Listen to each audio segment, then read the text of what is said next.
Hi guys, Dice with Death here. Welcome back to a brand new Battlefield 5 video. Today's subject is the Enfield No. 4 Mark 1, or as it's commonly known, just the Enfield.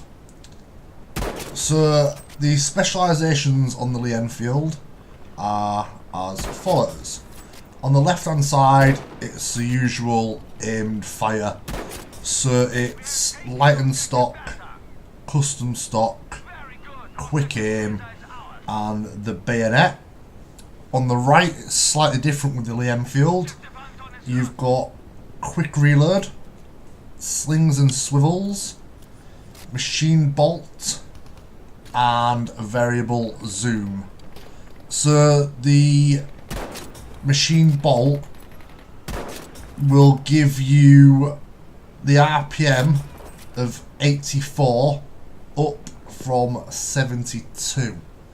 So just to put that into perspective, the closest one to that is the Ross, that sits at 64 RPM. So if you had the machine bolt on, it's a 24 RPM more than what the Ross is, and that's obviously in second place. So it's quite a substantial increase in the fire rate there, to be honest. So it's a 10 round magazine fed bolt action sniper rifle. So you don't reload it with a mag that you'd have already preloaded.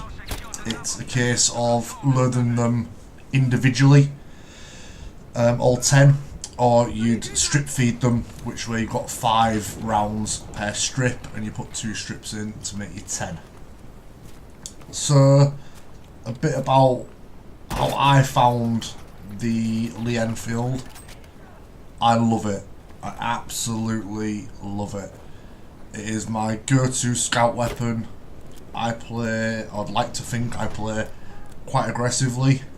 I sit in like an Overwatch position just behind my squad mates, as you can see on the screen now actually, so I can take out anyone that I can actually see. This I prefer to play it. I don't like using the Model 8 and the ZH etc. It's not what I enjoy. I enjoy the one-shot headshots. So for me, the Enfield was a no-brainer. The RPM is perfect in my opinion. It's great, you can get enough shots off and you can get that second follow-up shot as quick as you can. So it's really, really good for aggressive sniper gameplay. You can get up close and personal, or as you can see on the screen actually at the moment, you can also hit targets from far away with great accuracy as well. People like Squid, etc., they use this weapon all the time and they are really good with it. So it just shows what you can be done in the right hands, which mine aren't, but I do my best. So a bit about the actual Enfield itself, the history of it, where its name came from, etc.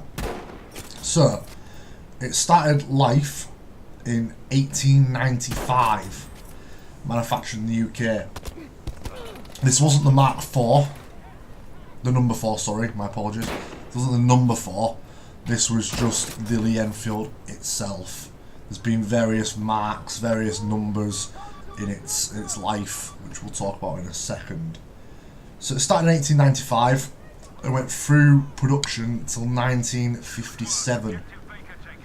The World War I version, which I didn't realise this, but the World War I version called the SMLE, it actually stands for Short Magazine Lee Enfield, which I hadn't even realised. I just assumed it was called the SMLE. Just shows how much research I did on that one. So obviously it served the purpose to great effect in both World War I and World War II. There was about 17 million produced, and that gives you a scope beyond belief to how many were in production in various countries, in various wars. I even read about them being in Afghanistan and supplied to the Mujahideen which was obviously in before we went to Iraq and Afghanistan. But so yeah, it's been around, it's rugged, it's reliable, and we've had it for a long time. So the enfield gets its name from its designer, whose name was James Paris Lee, and the factory where it was designed, which was in Enfield, so hence the Lee Enfield. So the Mark IV Enfield itself started mass production in 1941. Each model had its own alterations, but the number 4s mainly, it had a heavier barrel and it had a sight aperture on the back that was for various ranges. It could be obviously moved up or down depending on the range that you were fighting in, and this was just for the basic number 4, not the actual sniper variant. So the sniper variant had to have the sight filed off so the skirt could be fitted, because obviously the sight would have been raised, and obviously that would actually block your view from the back of your skirt. So the Enfields, a lot of them are actually still in service. Maybe not quite now, but until recently.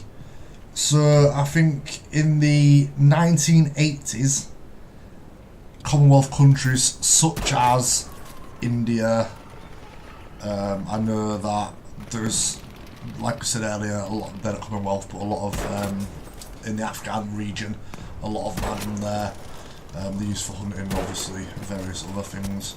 India, they are used by the local police forces. Maybe not anymore, I think they've just been replaced, but up until the 80s, they were actually still used.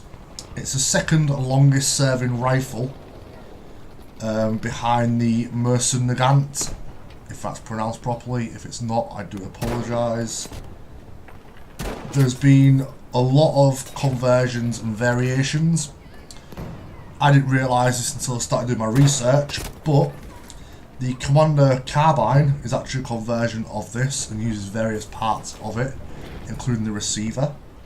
And the Howell automatic rifle, which some of you will know from Battlefield 1, was also used parts of it and was based, using different variety of, like I said, parts of it. So I thought that was quite an interesting tidbit there. The cadets in England, they use a 2-2 rifle for training. Some maybe even still do. And that is also actually a Lee Enfield, which has been changed to fit the .22 round. So even now, some of these are still used in various training sorts of environments. So, up until even 100 years later, this rifle is still being used to varying degrees in varying countries, which tells you a lot about the manufacturing, the reliability, and the overall, the rifle itself. It just says a lot about it and how good it really is. So guys, I'm going to leave it there. I'm going to let the last bit of video play for you. And if you did enjoy the video, please leave a like. If you feel like you'd like to watch some more, please subscribe. Feel free to watch the other videos we've done recently.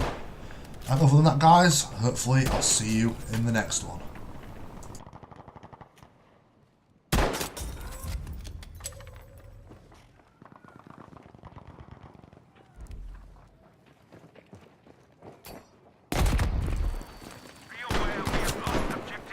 Bravo.